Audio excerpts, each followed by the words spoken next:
Okay, Chair, we're now streaming live on YouTube. I'll hand the meeting over to you. Good evening, everybody, and welcome to East Devon District Council's extraordinary Cabinet meeting on the 29th of June 2022. I'm your Chair, Councillor Paul Arnott, and welcome to anybody watching via live streaming.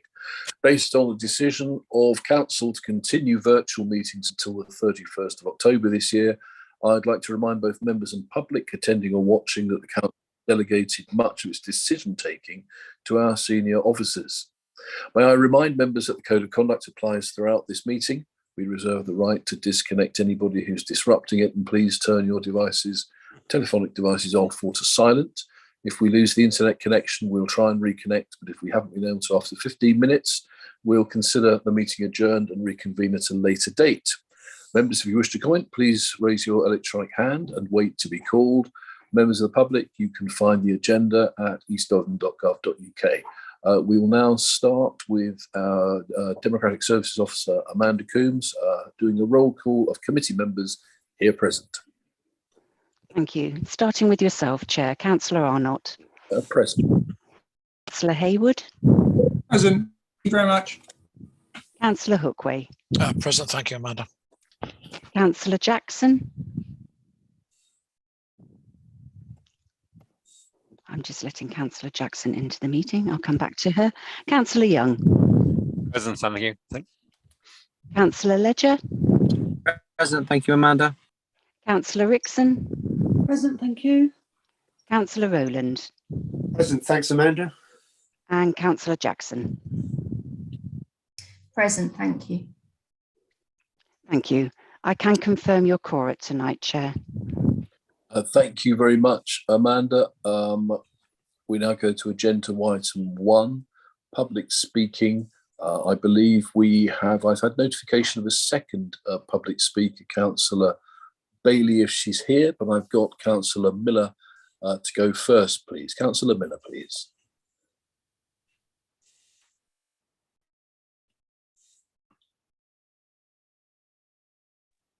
Do we have Councillor Miller?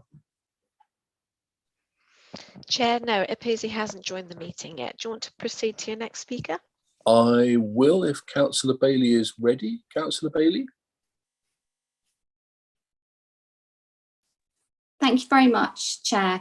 Thank you for letting me speak. I just wanted to report the response that I had from Councillor Ledbetter on the 16th of June in relation to John Humphreys. I think it's important that that's noted within this council's records, because he was at the time a district councillor for East Devon. So can I just read out one paragraph, please, Chair? Please do.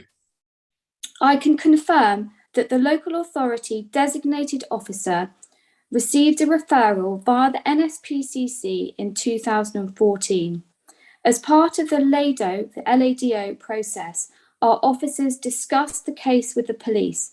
The police were already aware of the individual and allegations that had been made and advised us that there was not enough evidence to investigate further, and it was agreed that no further action would be taken. We have evaluated the response that was made in 2014 and concluded that we should have held a multi-agency meeting to share information and consider what, if any, next steps could be taken.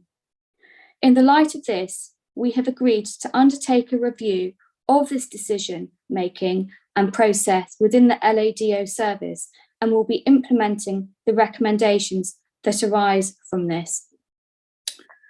I think it's important that that's noted within our council's records. And I would also like to ask the Chief Executive, at the last Cabinet meeting, which was on the 8th of June, he reported that he had had a conference with the barrister on the 7th of June. And I'd like to ask, please, has he received legal advice from the barrister? And if so, what does it say? Thank you. Okay, thank you, Councillor Bailey. Mark, are you happy to answer the second part about Council's opinion? Oh, I'm not sure that we have Mark here at this stage. Unless that's him blipping in, but if it isn't, what I'm able to say, Councillor Bailey, is that on the agenda for the next cabinet meeting, which should be coming out very soon, it includes council's opinion in full, so that it can be read by all members. I don't think there's probably anything to add to that, other than I would also like to note for the minutes my thanks to Councillor Bailey for raising this through county, using her position as a county councillor, and in effect bringing to light a piece of information we would not otherwise have known, which is that county were indeed approached by the NSPCC in 2014. So I think this is another piece of information that goes to a larger picture that I'm sure we'll be discussing, in the weeks and months to come. So thank you, Councillor Bailey, for that. Now, any sign of Councillor Miller yet? No, Chair. He okay. hasn't joined the In meeting. which case, if we can go on to apologies, please. Do we have any apologies? Yes, we do. Chair, if you don't mind, I've got Councillor Colin Brown. Thank you. Thank you very much. And I think we've got... Sorry, Chair. Yes, I have one cabinet apology, and that's Councillor Loudon. Thank you very much, Amanda. And thanks, Councillor Skinner. Okay, agenda item 3, declarations of interest. When your name is called, members are mindful of the new code of conduct. Please state your declaration, including which agenda item your declaration relates to. State exactly what the interest is and the specific type of interest you are declaring. And this will be done by roll call by our DSO Amanda again. Thank you. Starting with yourself, Councillor Arnott. None at this stage, thank you. Councillor Hayward. Thank you. I'd like to declare an effects NRI in respect of agenda item 6, the Axe Valley Project and Levelling Up Fund Round 2. So I believe that's an effects NRI, as I am an employee of Axminster Town Council, but I will gain no more benefit than anyone else in that respect. And Axminster Town Council have issued a letter of support towards this bid, but that's the elected members, not myself. So thank you. Thank you. Councillor Hookway. None that I'm aware of, thank you. Councillor Jackson. Thank you, Amanda. Similarly to Councillor Hayward, I have an effects NRI interest in agenda item 6. I'm not required to disclose the nature of that interest, as it's a sensitive interest as per section 32 of the Localism Act 2011. Thank you. Thank you. Councillor Young. None, thank you. Councillor Ledger. Agenda item 6, I am a member of Seaton Town Council, and that's an effects NRI. And just to be safe, I've attended both for agenda item 6 and 7. I've attended workshops in the makeup of all the for the bids for both projects, and that, again, I'll say that's an effects NRI.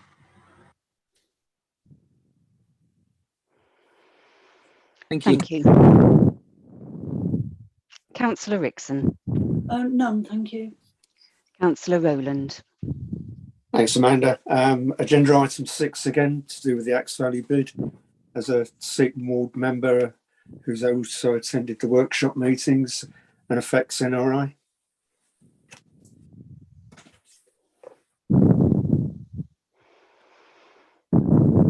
Thank you.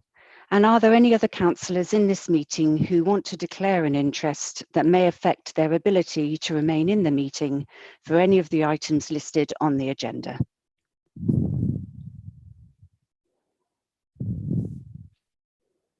I'll let you call it. Yes, okay, I have a few hands up. I don't know if that's because you have got interests you want to declare. Councillors, I can see Councillor Skinner and Councillor Hartnell. It's just a question of a query to either yourself or to the chair. And Councillor Jackson's declarations of interest was all a little bit clouded for me. she declared something that Can I stop you there, Councillor Skinner? Yes, it was absolutely explicit to me, so I don't want that to be questioned on the record at all. Do you have a declaration to make about yourself? Because that in which case, can we move on? Do you have a declaration, Councillor Skinner? Yes or no? What I suggest we do is we'll have a conversation. Amanda, can you mute Councillor Skinner? We're not doing this. This is a simple matter of declarations of interest, not a philosophical debate about what they are. Councillor Hartnell, please. Thank you. Yes, I've got 3, I believe, effects NRIs. One as a Seaton Town councillor, sorry, in relation to our agenda item 6. One in relation to Seaton Town Council, I'm a councillor, Devon County councillor, and business owner in Seaton. I didn't quite hear you, Councillor Hartnell. Did you say that was an effects NRI? I believe all 3 would be an effects NRIs. Thank you. And we've got a hand up from Councillor Hookway as well. Yes, I think I should declare an effects NRI as well for item 7, as I have also been to workshops in relation to this bid. Okay, thank you very much. I think that's everybody covered there, Amanda, isn't it? I can see no other hands at this stage. Okay, thank you very much for that. We now go on to agenda item 4, late items or matters of urgency. And we have 2 late items to be dealt with in this manner. The LCC Live in Devon briefing report and agenda item 7, the Levelling Up Fund bid destination Exmouth Dinham Extension and Exmouth Gateway. We then, when I say live in Devon, that's live in Devon. This is like Glastonbury in a minute, you'll hear. We then go on to agenda item 5, confidential or exempt items, and there are none. Councillor Hookway, you've still got your hand up there. I don't know if that's... It is a new hand, if I may, Chair. Please do. Just to talk about the live LCC Live in Devon briefing report, which is a report that was I promised to residents, just to reassure them that all the necessary precautions had been taken for terms of health and safety. The report is extremely comprehensive. I'm very grateful to officers for doing this. And I'm also like to place on record my thanks to all those people who have helped officers in not only the comprehension of the report, but also in helping to make this concert a success. Thank you. Thank you, Councillor Hookway. Apologies for slightly hurtling ahead of that the Devon report. I'd like to endorse it. It is a really excellent piece of work. It's a great piece of coverage for what can be expected from this event, the preparation that's been done, and how it sits within all sorts of legal framework. Councillor Cahill, please. Thank you, Chair. If I may ask a quick question. Is it possible to know what this organisation are actually paying for the hire of the land at the King George V ground? I'm sorry, I don't have that information. I'll have to ask officers for that. Yeah, I think if you make direct contact with an officer, Councillor Cahill, I'm sure if it's possible within the bounds of commercial confidentiality, they may be able to share it with you. But I don't know. It may be commercially confidential. I'm not sure. Thank you. Okay. Thank you. Thank you very much. Right, we now go on to agenda item 5, confidential or exempt items, and there are none. Agenda item 6 is the Axe Valley Project and Levelling Up Fund Round 2. We have a report here from Alison Hayward, our project manager for Place, Assets and Commercialisation. Over to you, please, Alison. Thank you very much, Councillor Arnott. If you could just bear with me a second, I'm really sorry, but my laptop has just gone to sleep, and I just need to get my notes up. So I'm very sorry about that. What I would do is, do you want us to switch and go straight to the next item? No, it's fine. Sure? I'm right at the page now. It's just it had I'd let it go to sleep. Sorry about that. Don't worry. Thank you. Okay, thank you. So this report provides information on the bid preparation for the Axe Valley Levelling Up Fund Round 2 bid and makes recommendations on the projects to be included, the costs of those projects, and the suggested match funding contribution from the council.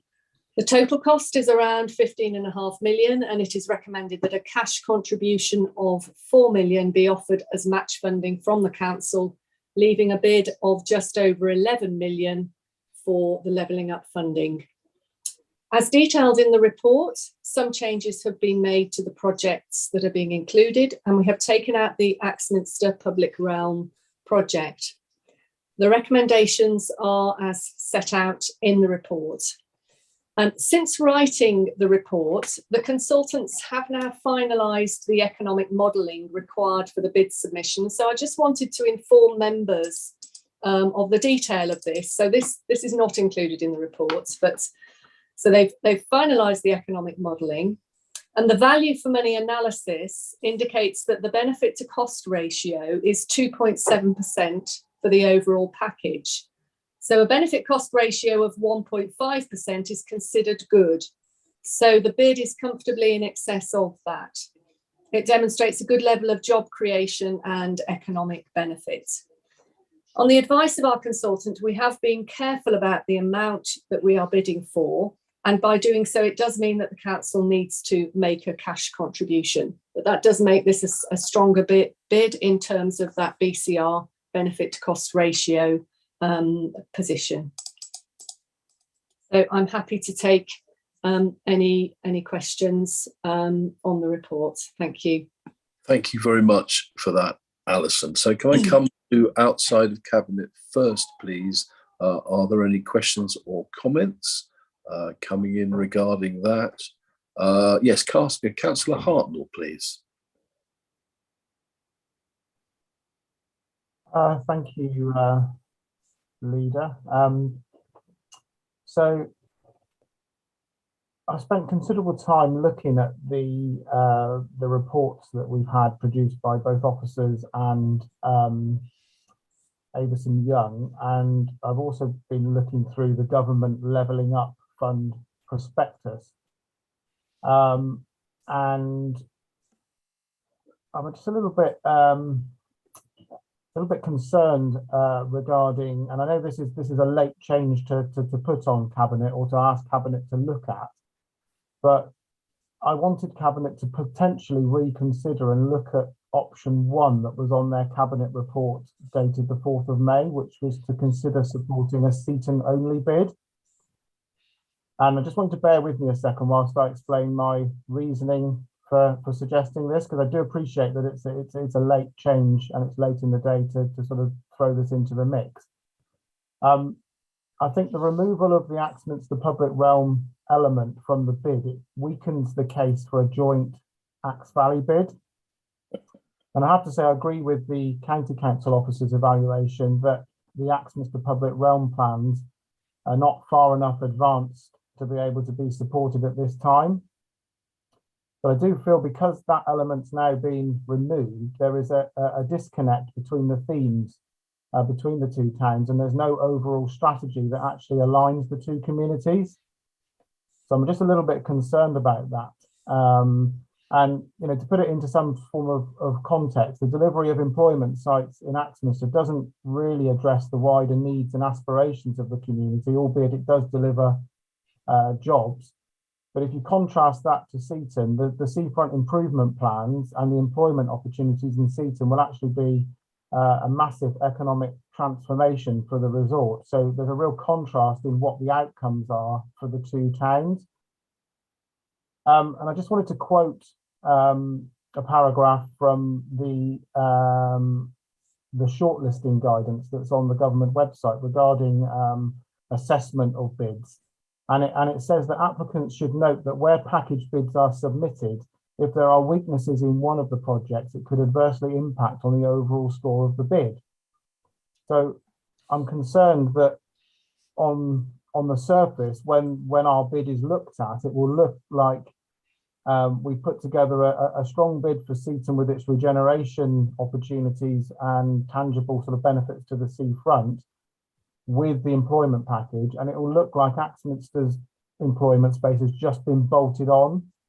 rather than looking at it in a more strategic kind of way.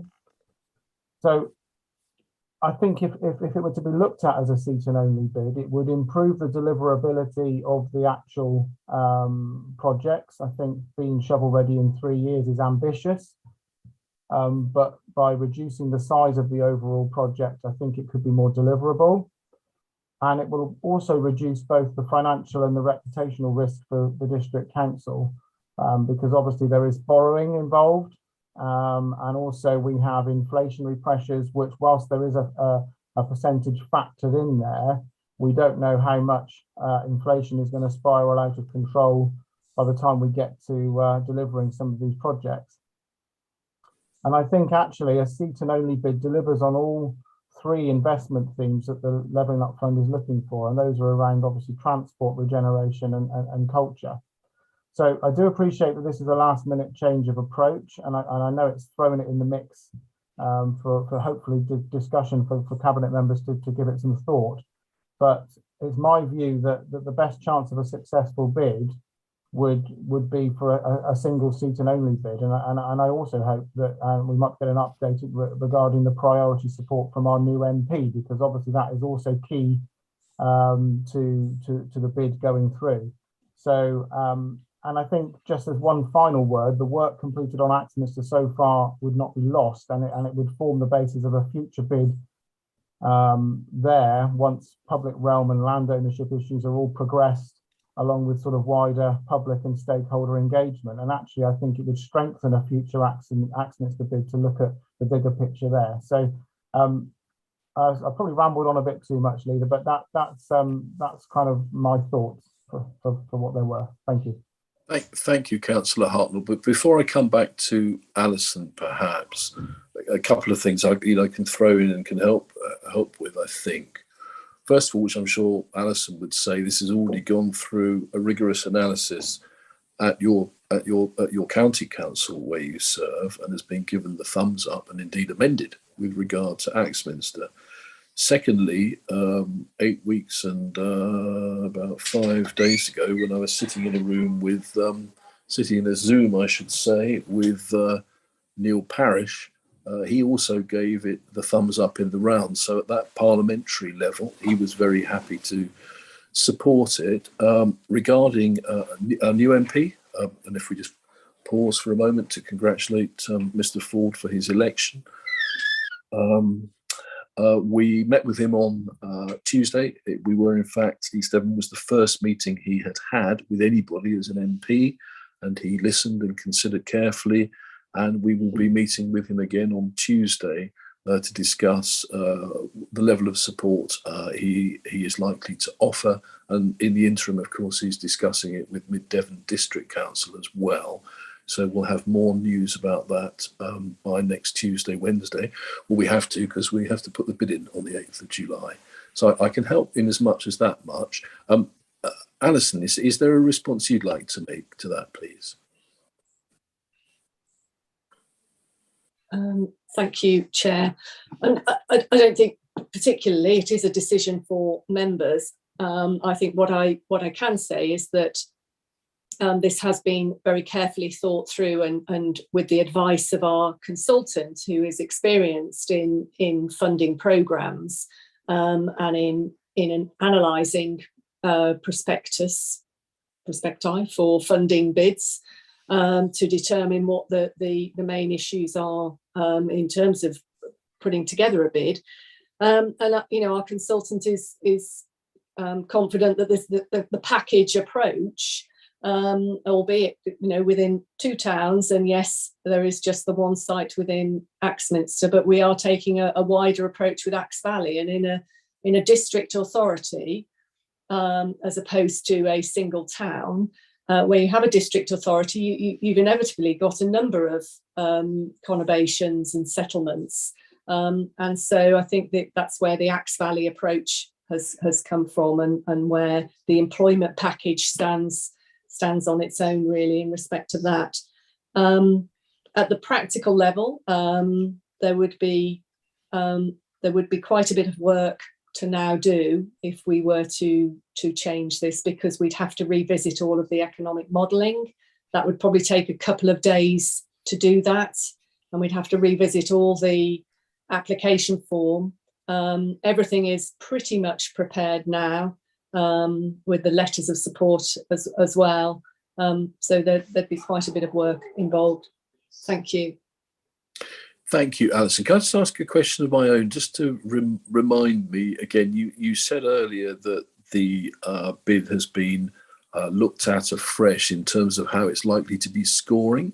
Could you just, am I right? Could you just reacquaint us with that little bit of what you said earlier, please? Yes, that's it's an element that the assessors will consider, which is the benefit to cost ratio and value for money.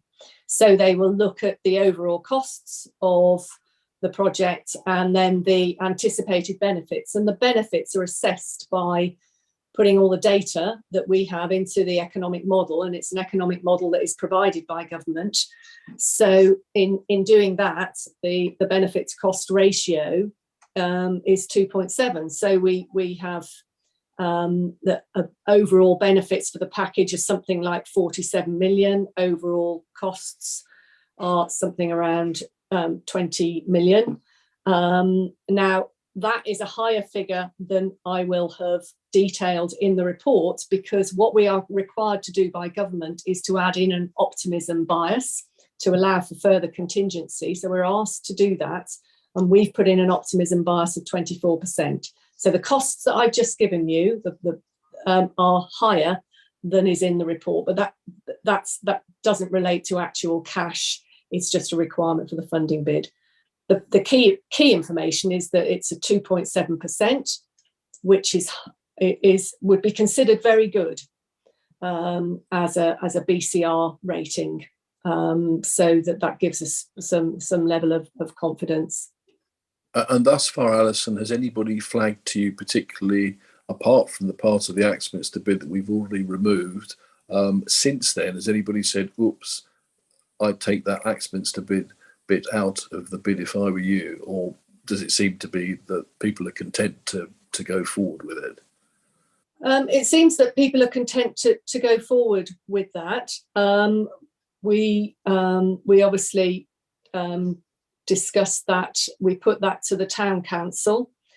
We did have some feedback from a couple of the stakeholders in relation to the letters of support, and they expressed disappointment at the withdrawal of the public realm element. But other than that, there wasn't any comment about taking out the employment site as well. Thank you very much. Councillor Moulding, please. Yes, thank you, Chair. Yes, I'm obviously disappointed that the public realm element has been removed from the bid. However, just this afternoon, there was a meeting of the Axminster Renewal Forum where we were looking at other strategic opportunities and ways in which funding could be acquired to enable certain public realm elements in Axminster to be pursued, and I hope that may be the case. As far as the current bid is concerned, I must say I disagree with Councillor Hartnell. Obviously, I am very supportive of the proposals for the employment opportunities at Cloakham. If that was delayed, which Councillor Hartnell suggested that it could go in a future bid, it's quite likely that Linden Homes will be well advanced with their house building scheme in that area, and if this piece of land at the front of the site, right on the main A358, if that was left as a vacant site while the remainder of the Linden Home site was developed, that would be unfortunate. It would look like rather an eyesore right at the front entrance into the Linden Homes development.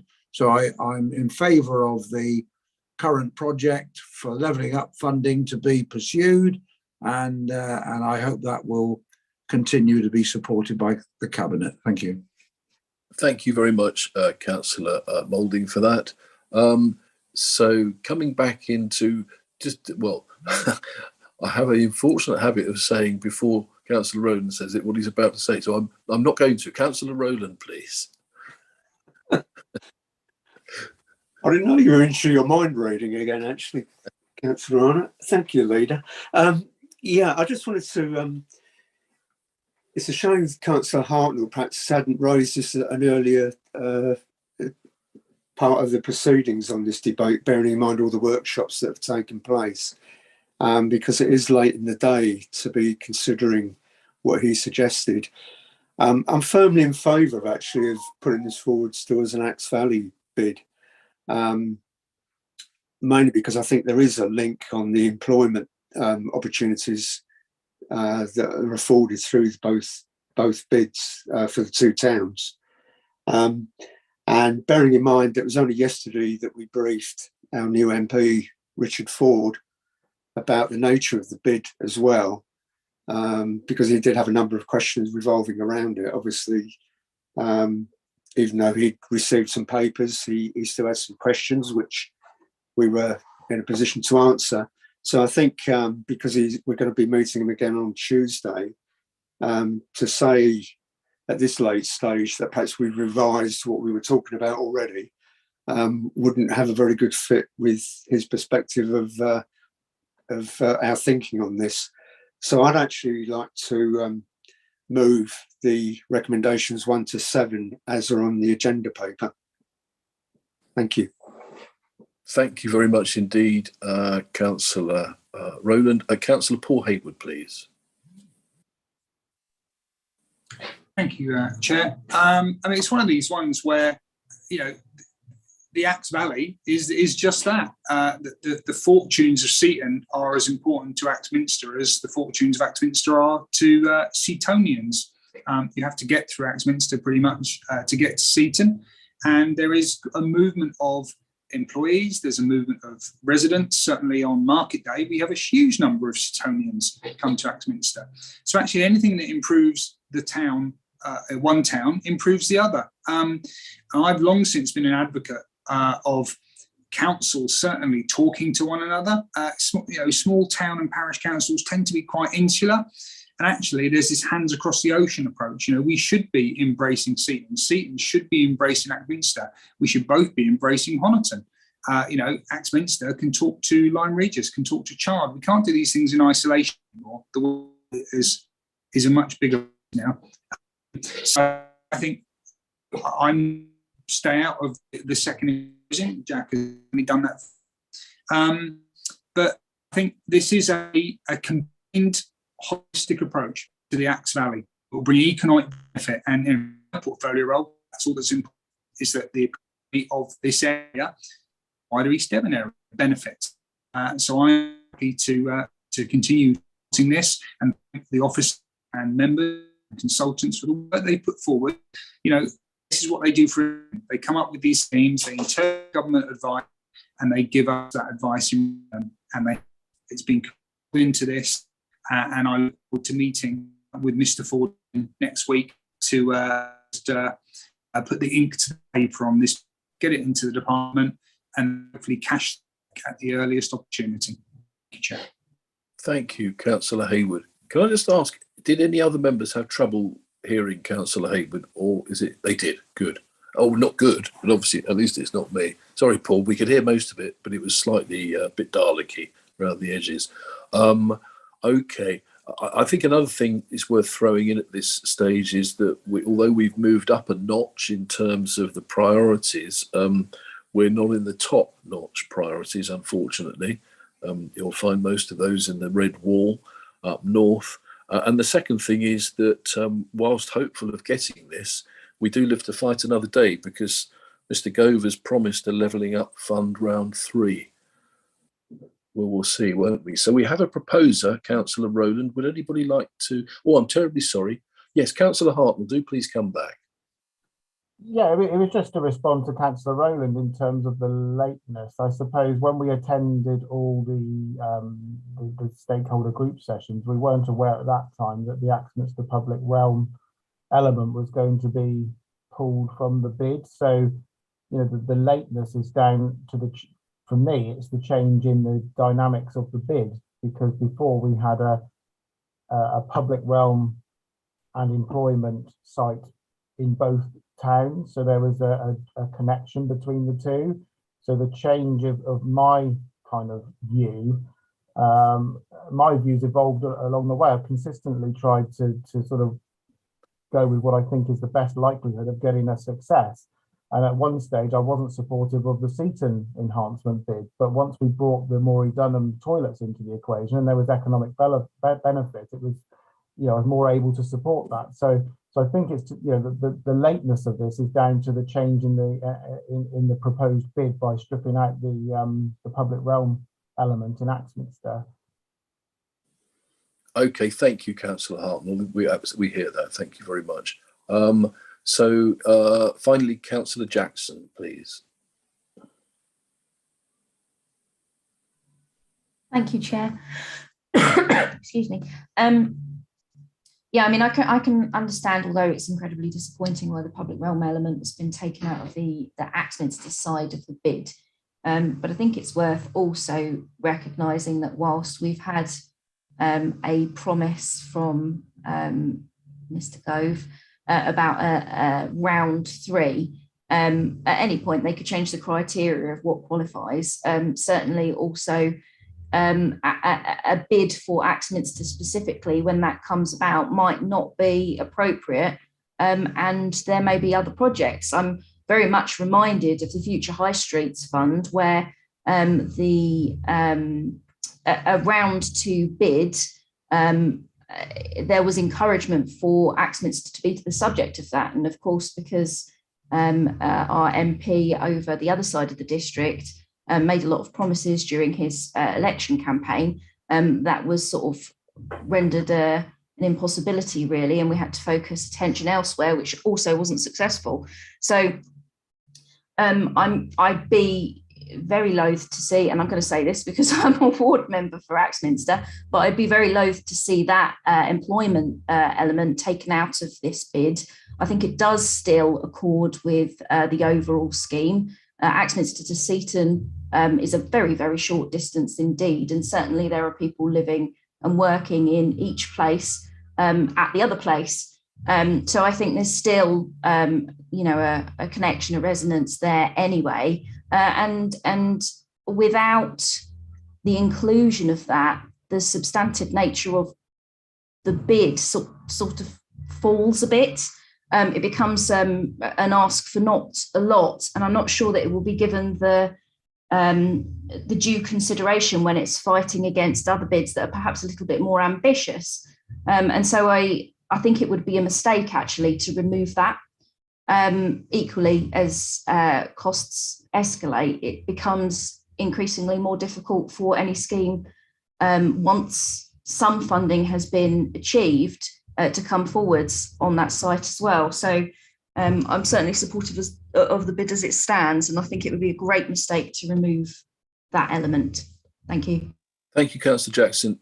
Are you seconding Councillor Rowland's proposal there, which is to vote in favour or against? Oh, actually, I think we just vote in favour or against, don't we, at the end of the day? So, okay, all right, there are no further speakers on this. Thank you very much, everybody who's contributed. Thank you, Alison. Amanda, can you take us through a vote now, please, as we vote in favour or against? Yes, Chair. Members, if you could vote in the usual way, please.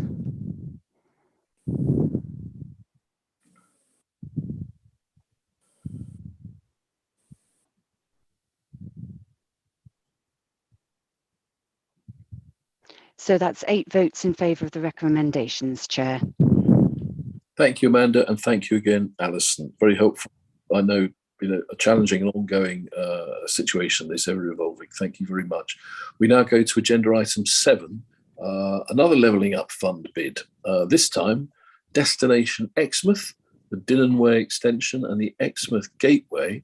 And we have a report here, I'm told, from Jerry Mills, the project manager for Place and Prosperity in Exmouth. There you are, Jerry. Yes, sorry, Jerry, I couldn't see you. That's why I was pausing. Right, over to you, please, Jerry. Chair. Thank you very much. Can you hear me okay? Just levels okay, yeah? Absolutely, thank you. Oh, okay, thank you. Chair, you'll be aware there's similarities in terms of the bit of history here. So this is the second round of levelling up, which was announced in late March of this year. The closing date for submissions is next Wednesday, that's the 6th of July. Exmouth has been moved from a Category 3, the lowest priority in the first round, to Category 2, the middle priority in the current round. We have assisted in the resubmission of a bid for Exmouth, which we have called Destination Exmouth, led by Devon County Council, with the emphasis on the Deanan Way Highway Scheme, but also including a very exciting gateway element aligned more closely with Deanan Way, but also evidencing a real improvement in placemaking and linkages to the natural environment. We have the support of our MP, which has been very publicly stated by Simon Jupp.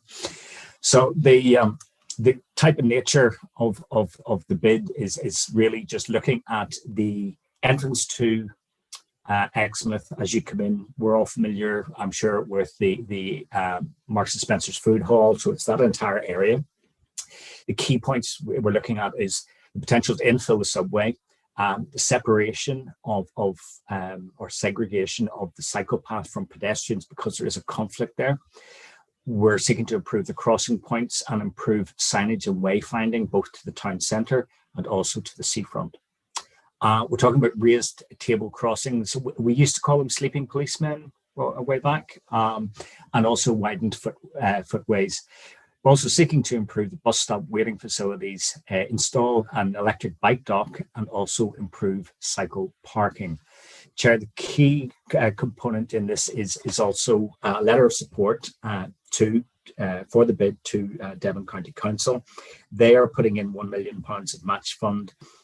Exmouth Town Council have confirmed their 400,000 of match fund, and our planning committee have approved the 400k of match fund also, which would be 1.8 million. Brings the bid in around 17.5 million. But that'll be subject to tendering and all sorts of refinements as we get into the detail of that. Chair, I'm really happy to take questions from you. Thank you very much indeed for that, Jerry. So can I initially please ask for any questions or comments from outside of the Cabinet membership? Do shout. Councillor Fred Cagle, please. Yeah, thank you, Chair. Yeah, it was just a question or a notice of paragraph 6 in the report. Jerry, could I just ask, you've stated in your first sentence in paragraph 6 that Deanan Way currently forms a partial ring road around Exmouth. Well, in past presentations before you were appointed with Hannah Clark, the planning manager at Devon County, Deanan Way, the current Deanan Way is not a ring road bypass or any other sort of more preferential classification. It's just a general feeder road, because we need to be aware that when roads have a more important classification, that impacts on the construction of the roads. So it's not a designated ring road, feeder road, or bypass. It's just a normal road. Okay, thank you, Councillor Cagle. I'll hold for another question, Jerry, in case you want to come back on that in a second. Councillor Joe Wibley, please. Thank you, Chair. I just wanted to just hope that Cabinet see their way to moving forward with this. The Deanan Way project with the Goodmoors Farm thing that's happening up there, it's vital that something happens there, and especially in the summer months, the town is a mess in terms of, as Jerry mentioned, conflicts of people around the railway station not knowing where to go. It would make the town, as part of his other work, sort of with the former Queen's Drive delivery group, it's a vital part of that. So come on, Cabinet, do your stuff. Thank you. Thank you, Councillor Wibley. Councillor Steve Gassard, please.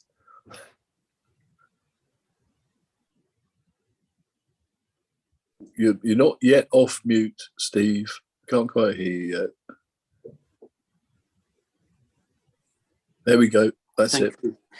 I couldn't put it better than what Councillor Joe Wibley does. But I'd like to concur with what Councillor Cahill has also said. I suppose I really should declare, shouldn't I, an effect NRI, as I'm an Exmouth Town Councillor. But hopefully that's okay. Yeah, we really hope that Cabinet will support this tonight. And as you heard from Jerry, the Town Council have agreed to support the funding of £400,000. But obviously there were a couple of concerns. One was that obviously one of the concerns was that there would be more traffic coming up through Dinham Way and then maybe going down through Littenham Cross towards Sandy Bay. And as you all probably know, that road is not really designed to take the sort of traffic that it does. But there was a very long council meeting where there was a long debate on this, and it was supported by the town council. So, you know, we're asking that Cabinet throws their weight behind it tonight, please. Thank you very much, Councillor Gazzard. Just looking for any more speakers from outside Cabinet. Jerry, would you like to just come back to address perhaps Councillor Cahill's point about the designation of the road itself? In one sense, Chair, I'd have to defer to Fred's somewhat expert knowledge of this terminology. He has mentioned this before, and not in any way to sound like Pontius Pilate, but I actually got this wording from Highways Division in Devon County Council. So I'm not really the person that can provide you with an answer to that, other than I will note what Fred says. I'm happy to raise it with Hannah in County if that helps to alleviate any concerns. Fred, happy for you to come back. Just quickly, Chair, it's just really to make sure that we get this right, because the new bit of road may be built to a higher standard than the current Dinon Way is built to. And as we all know, if you travel up the slow lane of the M5, you have 44-ton Arctics making channels in the carriageway. Well, what we don't want to see is a better standard of road that's going to be built if it gets to levelling up funding. And then we end up with ruts all the way up Dinon Way because it's a substandard for 44-ton Arctics. So it's just something I wanted to bring to the attention of yourself and the committee, so that they're aware that in the future, should we have damage to Dinon Way and it costs more money, it's going to have to end up being paid by somebody. Absolutely. County potholes, I suspect. But anyway, thank you very much for raising that. Okay. No, thank you, Fred, seriously. Okay, Councillor Jack Rowland, please. Thank you, Leader, Chair. And thank you, Fred, for that, Councillor Cahill, for that further information. Bearing in mind that East Devon actually kicked off this, although it's been taken over by the County Council, I'm really pleased to see that it's come to this stage, and I'd actually formally like to move that we go ahead with a recommendation to give our letter of support to the bid in round 2. Thank you. Thank you very much, Councillor Rowland. Councillor Jeff Young, please. Thank you, Chair. Yeah, sorting out the approach to Exmouth around by the station, improving the cycleway is a definite great idea. It's been a problem for a long time. Dinon Way, we did approve Goodmore's Farm a few years ago with the understanding that Dinon Way was going to be fully developed down to the Exmouth Road. It never came through, and this bid will hopefully provide that. I know a lot of people around that area of Exmouth and Lympston are concerned about further development because of the Dinon Way extension. And as far as I'm aware, there's no plans for extending more housing to Goodmore's Farm if Dinon Way comes in. Dean Way will provide good connections from one end of Exmouth to the other. It will also provide a lot of help with flooding issues that affect that part of Exmouth Road and down into Lympston. So there are a lot of advantages with this proposal, and I would hope that we can recommend this. Thank you. Okay, thank you very much, Councillor Young. Nobody else left to speak, so I'm happy for us to go straight to a vote on that, please, Amanda. Oh, I'm terribly sorry, Councillor Rickson. Councillor Rickson. I was only going to second the recommendation. That was all, if it hadn't been. Thank you very much, Councillor Rickson. In which case, now let's go to the vote, please, Amanda.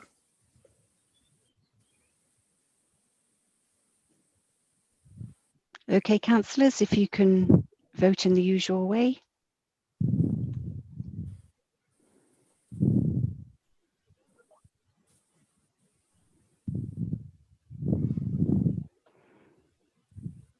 That's 7 votes in favour of the recommendation, Chair. Thank you very much. Thank you very much indeed, officers and members this evening, for all your contributions on all of these items. This brings our meeting to an end. I'd like to thank everyone for taking part. I remind members that Democratic Services will confirm when the meeting is no longer live. So comments may still be recorded before then. Thank you.